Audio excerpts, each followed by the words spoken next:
فرزند زہرا یہ حالات برے ہیں۔ کاشانۂ بصیرت ویب سائٹ، واٹس ایپ اور یوٹیوب چینل پر مشتمل ایک ایسا مکمل پلیٹ فارم جس پر محروم بصارت کے لیے بالخصوص اور تمام افراد کے لیے بالعموم سینکڑوں کی تعداد میں مستند اسلامی کتب دستیاب ہیں۔ لہذا گزارش ہے کہ آپ اپنی ذمہ داری نبھاتے ہوئے کاشانۂ بصیرت کی ویب سائٹ کو وزٹ، واٹس ایپ چینل کو فالو اور یوٹیوب چینل کو سبسکرائب کرنے کے ساتھ ساتھ بیل آئیکن کو پریس کیجیے تاکہ آپ علم کے حصول کے ساتھ ساتھ مذہب اہل بیت کی اشاعت میں بھی اہم کردار ادا کرتے رہیں۔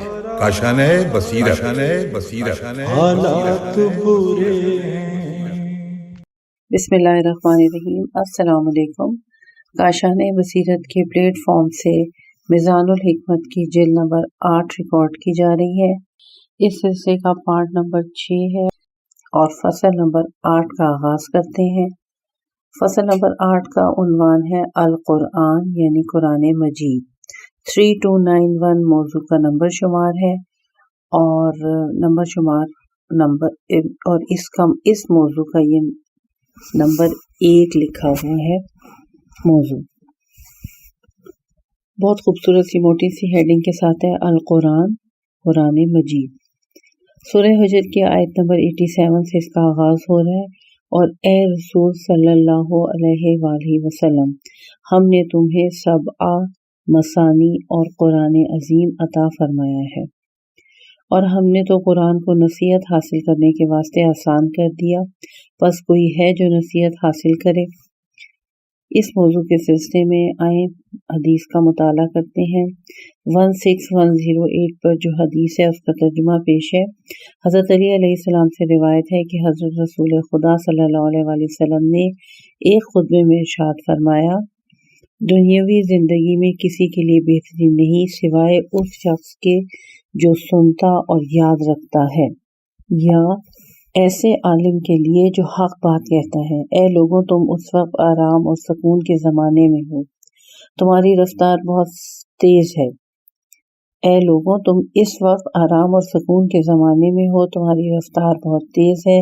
تم دیکھ رہے ہو کہ رات و دن ہر نئی چیز کو بوسیدہ کر رہے ہیں، ہر دور کو نزدیک لا رہے ہیں اور ہر اس چیز کو لا رہے ہیں جس کا وعدہ کیا گیا ہے۔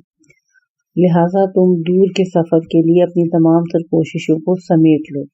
اس پر حضرت مقداد رضی اللہ تعالیٰ عنہ نے عرض کیا، اے اللہ کے نبی، آرام و سکون سے کیا مراد ہے؟ فرمایا، بلائیں ہیں جو ختم ہونے والی ہیں، لہٰذا جب تم پر امور متشابہ ہو جائیں جیسے تاریک رات کے حصے ہوتے ہیں، اور تم پر لازم ہو جاتا ہے کہ قرآن کے دامن سے تمسک اختیار کرو، کیونکہ قرآن ایک ایسا شفیع ہے جس کی شفاعت قبول کی جائے گی، ایسا حریف ہے جس کی تصدیق کی جا چکی ہے، جو اسے اپنا پیشوا قرار دے گا اسے وہ بہشت کی طرف لے جائے گا، اور جو اسے پس پش ڈال دے گا اسے وہ جہنم تک پہنچائے گا۔ یہ بہترین راستے کا رہنما ہے اور یہ قول فصیل ہے، کوئی ٹھٹا مذاق نہیں۔ اس کا ظاہر بھی ہے اور باطن بھی، اس کا ظاہر حکم ہے اور باطن گہرا علم ہے۔ یہ ایک ایسا سمندر ہے جس کے عجائبات انگنت ہیں اور جسے جاننے والے کبھی سیر نہیں ہوتے۔ یہ اللہ کی مضبوط رسی اور صراط مستقیم ہے، اس میں ہدایت کے چراغ، حکمت کے مینار ہے اور حجت کی ایک دلیل ہے۔ کنز الاعمال کی حدیث نمبر 4027۔ اگلی حدیث 16109 پر قرآن حکیم کے عنوان کے موضوع سے لکھی گئی ہے۔ آئیں اس کا مطالعہ کرتے ہیں۔ حضرت امام جعفر صادق علیہ السلام اپنے آبا و اجداد سے روایت کرتے ہوئے فرماتے ہیں کہ حضرت رسول خدا صلی اللہ علیہ وآلہ وسلم نے فرمایا، لوگوں، تم اس وقت آرام و سکون کے گھر میں ہو، سفر کی سواری پر سوار ہو اور تمہیں جلدی سے چلایا جا رہا ہے۔ تم نے دیکھ لیا ہے کہ رات، دن، سورج اور چاند ہر نئی چیز کو بوسیدہ کر رہے ہیں، ہر دور کو نزدیک لا رہے ہیں اور ہر اس چیز کو لا رہے ہیں جس کا وعدہ کیا جا چکا ہے۔ لہٰذا دور کے سفر کے لیے اپنی تیاری مکمل کر لو، اس موقع پر حضرت مقداد رضی اللہ تعالیٰ عنہ کھڑے ہوئے اور عرض کی، یا رسول اللہ، آرام و سکون کے گھر سے کیا مراد ہے؟ حضرت صلی اللہ علیہ وسلم نے ارشاد فرمایا، مرادوں کے حصول اور منقطع ہونے کا گھر۔ لہٰذا جب فتنے رات کی تاریک حصوں کی طرح متشابہ ہو جائیں تو تمہیں قرآن سے متمسک کرنا ضروری ہو جائے گا، کیونکہ قرآن ایک ایسا شفیع ہے جس کی شفاعت قابل قبول ہے، اور یہ ایسا حریف ہے جس کی تصدیق کی گئی ہے۔ جو شخص قرآن کو اپنا پیشوا بنائے گا اسے وہ بہشت میں لے جائے گا، اور جو اسے پس پش ڈال دے گا اسے وہ جہنم تک پہنچائے گا۔ وہ ایسا رہنما ہے جو بہترین راستے کی رہنمائی کرتا ہے۔ ایسی کتاب ہے جس میں تفصیل، بیان اور تحصیل ہے۔ ایسی فضیلت ہے جس میں ٹھٹا مذاق نہیں۔ اس کا ایک ظاہر ہے اور ایک باطن۔ اس کا ظاہر حکم ہے اور باطن علم ہے۔ اس کا ظاہر خوبصورت اور باطن نہایت گہرا ہے۔ اس کے ستارے ہیں اور ستاروں کے اوپر ستارے ہیں۔ اس کے عجائبات لاتعداد ہیں اور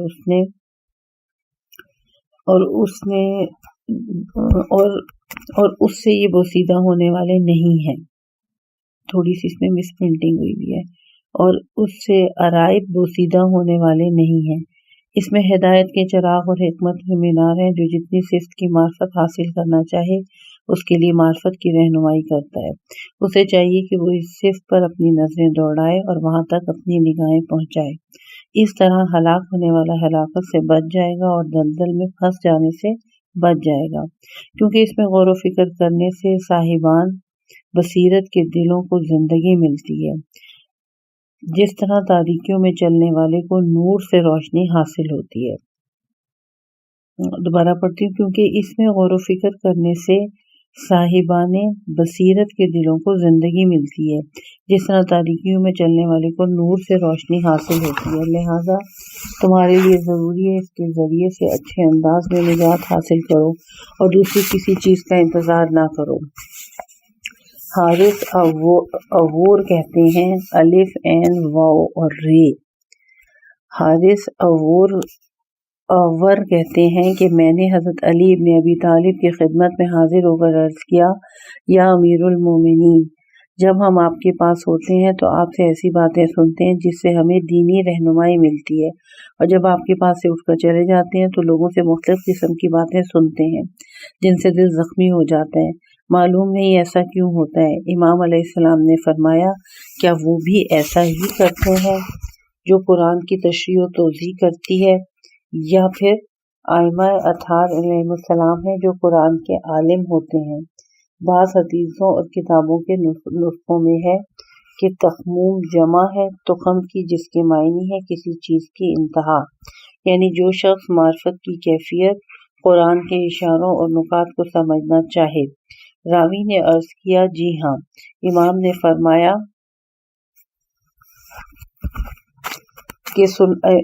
فرمایا کہ میں نے حضرت رسول خدا صلی اللہ علیہ وسلم سے سنا ہے، اور میرے پاس جبرائیل آئے اور کہا کہ اے محمد، عنقریب آپ کی امت میں فتنہ کھڑا ہوگا۔ میں نے پوچھا اس سے نکلنے کا کیا طریقہ ہے؟ تو انہوں نے کہا کہ کتاب اللہ ہے جس میں تم سے پہلے اور تمہارے بعد کے لوگوں کی خبریں اور تمہارے درمیان کھڑے ہونے والوں کے تنازعوں کا فیصلہ ہے۔ تفسیر عیاشی کی جلد نمبر 1 اور صفحہ نمبر 3 ہے۔ اور اسی سلسلے میں حاشیے میں انہوں نے جو ریفرنس لکھے ہوئے ہیں وہ ہے ملاحظہ ہو بہار الانوار کی جلد نمبر 92 صفحہ نمبر 17، جلد نمبر 77 ہے، 134 ہے اور 135 ہے۔ اور حاشیہ نمبر 2 میں بھی حاشیے میں مزید جو تفصیل لکھی گئی ہے وہ یہ ہے، اسی حدیث میں جو ہم نے پڑھا ہے کہ اس کے عجائبات لاتعداد ہیں، اس کے بارے میں حاشیے میں لکھا گیا ہے کہ اس کے ستارے ہیں اور ستاروں کے اوپر ستارے ہیں سے مراد ایسی آیات ہیں جو احکام الہی پر دلالت کرتی ہیں اور ان سے ہدایت حاصل کی جاتی ہے، اور اس میں ایسی آیات ہیں جو ان آیات پر دلالت کرتی ہیں۔ اس کی تشریح یوں کی جاتی ہے کہ تیسری قسم کے ستاروں سے مراد سنت ہے جو قرآن کی تشریح و توضیح کرتی ہے۔ 16111 پر جو حدیث ہے اس کا ترجمہ پڑھتے ہیں۔ حضرت حسن بن علی علیہ السلام فرماتے ہیں کہ رسول خدا کو اللہ کی طرف سے بتایا گیا کہ عنقریب آپ کی امت فتنوں میں گھر جائے گی۔ حضرت صلی اللہ علیہ وسلم سے پوچھا کہ اس سے نکلنے کی کیا صورت ہوگی؟ جواب ملا کہ اللہ تعالیٰ کی وہ کتاب عزیز کے باطل نہ تو اس کے آگے ہی پھٹک سکتا ہے اور نہ ہی اس کے پیچھے، اور حکمت والے ستودہ صفات اللہ کی طرف سے نازل کی گئی ہیں۔ حامیم سجدہ کی یہ آیت نمبر 42 ہے۔ لہٰذا جو شخص اس سے ہٹ کر کسی اور سے علم حاصل کرے گا تو اللہ اسے گمراہی میں چھوڑ دے گا۔ بہار الانوار کی جلد نمبر 92 ہے اور صفحہ نمبر 27 ہے۔ 16112 پر جو حدیث ہے اس کا ترجمہ پڑھتے ہیں۔ قرآن مجید کی تعریف میں فرماتے ہیں، اللہ تعالیٰ نے اسے عالموں کی تشنگی کے لیے سیرابی، فقیہوں کے دلوں کے لیے بہار اور نیکیوں کی راہگور کے لیے شاہراہ قرار دیا ہے۔ یہ ایسی دوا ہے جس سے کوئی مرض نہیں رہتا، ایسا نور ہے جس میں تیرگی کا گزر نہیں ہوتا۔ حضرت علی علیہ السلام شرح ابن ابی الحدید جلد نمبر 10 ہے، صفحہ نمبر 199 ہے۔ نہج البلاغہ خطبہ نمبر 198۔ 16113 پر حدیث کا ترجمہ، یاد رکھو قرآن ایسا نصیحت کرنے والا ہے جو فریب نہیں دیتا، اور ایسا بیان کرنے والا ہے جو جھوٹ نہیں بولتا۔ جو بھی اس قرآن کا ہم نشین ہوا وہ ہدایت کو بڑھا کر اور گمراہی اور ضلالت کو گھٹا کر اس سے الگ ہوا۔ حضرت علی علیہ السلام کی شرح ابن الحدید جلد نمبر 10 صفحہ نمبر 18 اور نہج البلاغہ کا خطبہ نمبر 172۔ اگلی حدیث ہے 16114 پر ترجمہ پڑھتے ہیں۔ بلا شبہ اللہ سبحانہ نے کسی کو ایسی نصیحت نہیں کی جو اس قرآن کے مانند ہو، کیونکہ یہ اللہ کی مضبوط رسی اور امانت دار وسیلہ ہے۔ اس میں دل کی بہار اور علم کے چشمے ہیں اور اسی سے آئینہ قلب پر جلا ہوتی ہے۔ حضرت علی علیہ السلام شرح ابن ابی الحدید جلد نمبر 10 ہے، صفحہ نمبر 31 ہے۔ نہج البلاغہ خطبہ نمبر 176۔ 16115 پر حدیث، قرآن نیکیوں کا حکم دینے والا، برائیوں سے روکنے والا، بظاہر خاموش اور بباطن گویا ہے، اور یہ اللہ کی مخلوقات پر اسی کی حجت ہے جس پر عمل کرنے کا اس نے بندوں سے عہد لیا اور ان کے نفسوں کو اس کا پابند بنایا ہے۔ حضرت علی علیہ السلام شرح ابن ابی الحدید جلد صفحہ نمبر 115، جلد نہیں لکھی ہوئی، صفحہ نمبر 115، نہج البلاغہ خطبہ نمبر 183۔ 16116 پر ترجمہ، افضل ترین ذکر قرآن ہے، اس کے ذریعے سینے کشادہ اور دل روشن ہوتے ہیں۔ حضرت علی علیہ السلام کی یہ غرور الحکم کی حدیث تھی۔ 16117 پر حدیث کا ترجمہ، اللہ ان کے سامنے بغیر اس کے کہ اسے دیکھا ہو قدرت کی ان نشانیوں کی وجہ سے جلوہ افروز ہے کہ جو اس نے اپنی کتاب میں دکھائی ہیں، اور اپنی صدوت و شوقت کی قہرمانیوں سے نمایاں ہے۔ حضرت علی علیہ السلام شرح ابن الحدید جلد نمبر 9 ہے، صفحہ نمبر 102 ہے۔ نہج البلاغہ خطبہ نمبر 140۔ 16118 پر اگر مشرق سے لے کر مغرب تک سب لوگ مر جائیں لیکن صرف ایک قرآن میرے پاس ہو تو مجھے کسی قسم کی وحشت محسوس نہیں ہوگی۔ امام زین العابدین علیہ السلام بہار الانوار کی جلد نمبر 46 ہے اور صفحہ نمبر 107 ہے۔ 16119 پر حدیث کا ترجمہ، جو شخص قرآن مجید سے حق کو نہیں پہچانتا وہ کسی طرح فتنوں سے کنارہ کش نہیں ہو سکتا۔ امام جعفر صادق علیہ السلام بہار الانوار کی جلد نمبر 2 ہے اور صفحہ نمبر 242 ہے۔ 16120 پر حدیث، قرآن 2 ہدایتوں میں افضل تر ہدایت ہے۔ حضرت علی علیہ السلام غرور الحکم۔ 16121 پر حدیث کا ترجمہ، قرآن کے بارے میں اللہ سے ڈرتے رہنا، کہیں اس پر عمل کر کے تمہارے غیر تم سے سبقت نہ لے جائیں۔ حضرت علی علیہ السلام کا یہ نہج البلاغہ وصیت نامہ 47 ہے۔ 16122 پر جو حدیث ہے اس کا ترجمہ، میرا کلام اللہ کے کلام کو منسوخ نہیں کرتا، جبکہ اللہ کا کلام میرے کلام کو منسوخ کرتا ہے، اور اللہ کا کلام اپنے کلام کو بھی منسوخ کرتا ہے۔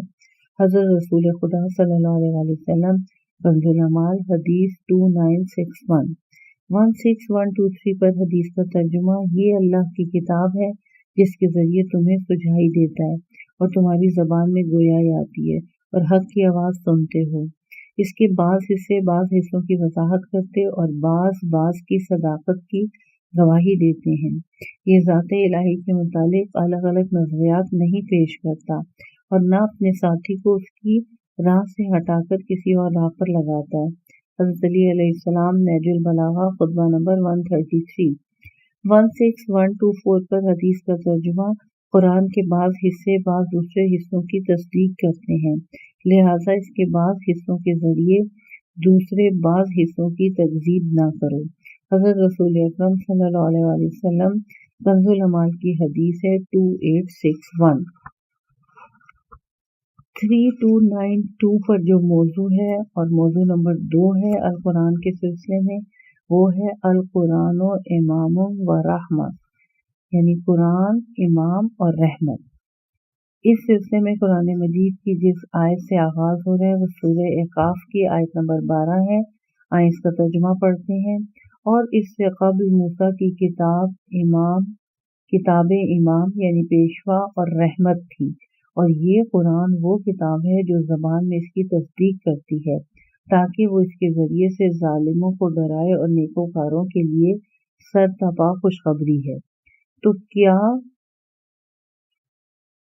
سرتاپا خوشخبری ہے؟ اگلی قرآن مجید کی جو آیت ہے وہ سورہ ہود کی آیت نمبر 17 ہے، جو اسی موضوع کے ضمن میں بیان کی جا رہی ہے، یعنی قرآن امام اور رحمت کے ضمن میں۔ آئیں اس کا ترجمہ پڑھتے ہیں۔ تو کیا جو شخص اپنے پروردگار کی طرف سے دلیل روشن پر ہو اور اس کے پیچھے ہی پیچھے انہی کا ایک گواہ ہو، اور اس سے قبل موسیٰ کی کتاب پیشوا امام اور رحمت اس کی تصدیق کرتی ہو۔ یہ سورہ ہود کی آیت نمبر 17 کا ترجمہ تھا۔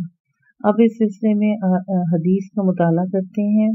16125 پر حدیث ہے کہ تم پر قرآن مجید سے تمسک لازم ہے، لہذا تم اسے اپنا امام یعنی پیشوا اور قائد بناؤ۔ حضرت علی علیہ السلام کنز العمال حدیث 4029 16126 پر جو حدیث ہے اس کا ترجمہ پڑھتے ہیں، اور یہ اس موضوع کی آخری حدیث ہے۔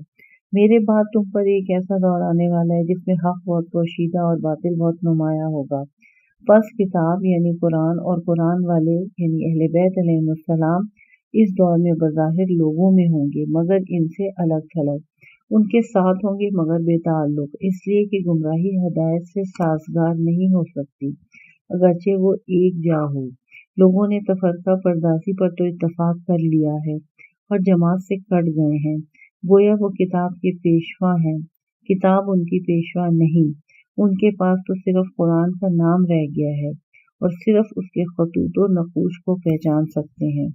حضرت علی علیہ السلام نہج البلاغہ خطبہ نمبر 147 3293 پر جو موضوع ہے وہ اس سلسلے کا موضوع نمبر 3 ہے، اور جو ہیڈنگ دی گئی ہے وہ ہے القرآن و احسن الحدیث۔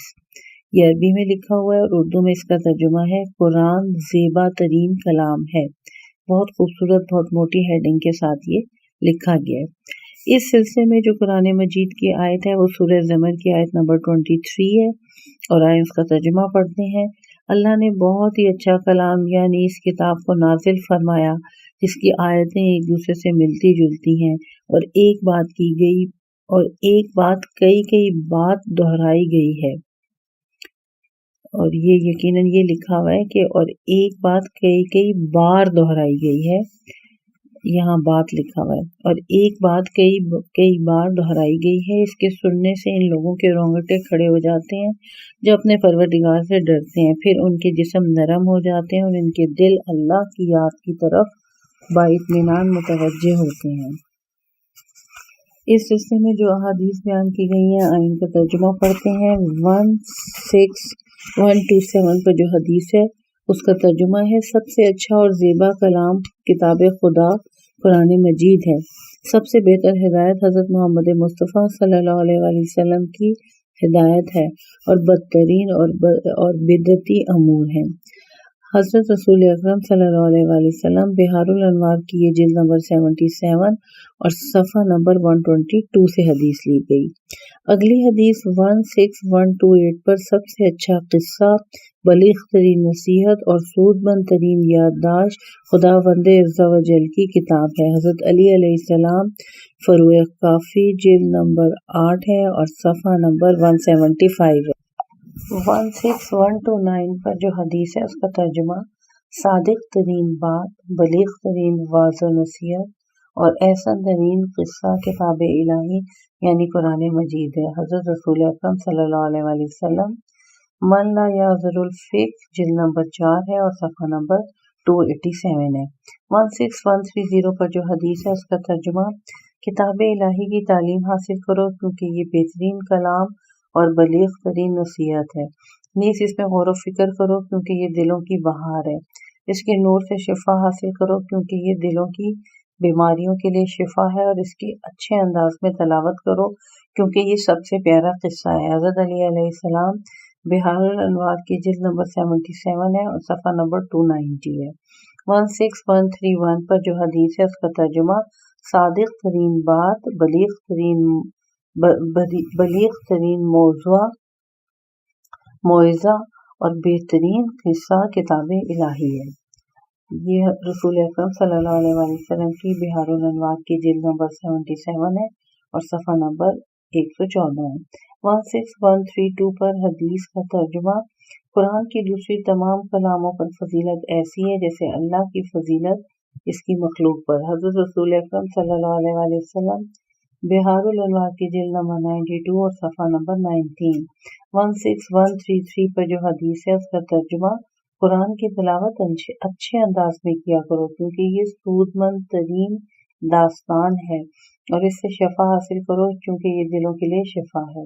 حضرت علی علیہ السلام غرور الحکم۔ اگلا موضوع 3294 پر ہے اور قرآن حکیم کے سلسلے میں یہ 5واں موضوع ہے اور بہت ہی خوبصورت ہیڈنگ کے ساتھ القرآن فی کل زمان جدید، یعنی قرآن ہر زمانے میں نیا ہے۔ اس کتاب کی میزان الحکمت جلد نمبر 8 میں یہ تھوڑی سی انفرادیت ہے کہ اس میں جو موضوع ہے اس کو بہت موٹی ہیڈنگ کے ساتھ اور بہت خوبصورت طریقے سے لکھا گیا ہے، جبکہ جلد نمبر 7 میں یہ والی چیز نہیں تھی۔ القرآن فی کل زمان جدید یعنی قرآن ہر زمانے میں نیا ہے کے سلسلے میں جو حدیث ہے آئیں ان کا ترجمہ پڑھتے ہیں۔ 16134 پر کثرت سے دہرایا جانا اور بار بار کانوں میں پڑھنا اسے قرآن کو پرانا نہیں کرتا۔ حضرت علی علیہ السلام شرح نہج البلاغہ جلد نمبر 5 ہے اور صفحہ نمبر 203 ہے، اور نہج البلاغہ کا خطبہ نمبر 156 ہے۔ اور حاشیے میں لکھا گیا ہے کہ یعقوب بن سکیر نحولی کہتے ہیں کہ میں نے حضرت امام کاظم علیہ السلام سے دریافت کیا کہ آخر کیا وجہ ہے مذکورہ بالا روایت کے آخر تک، تو بحار الانوار کی جلد نمبر 92 اور صفحہ نمبر 15، یہ بس اتنا ہی اس میں لکھا گیا ہے حاشیے میں، انہوں نے بس جسٹ اس کو کوڈ کیا ہے۔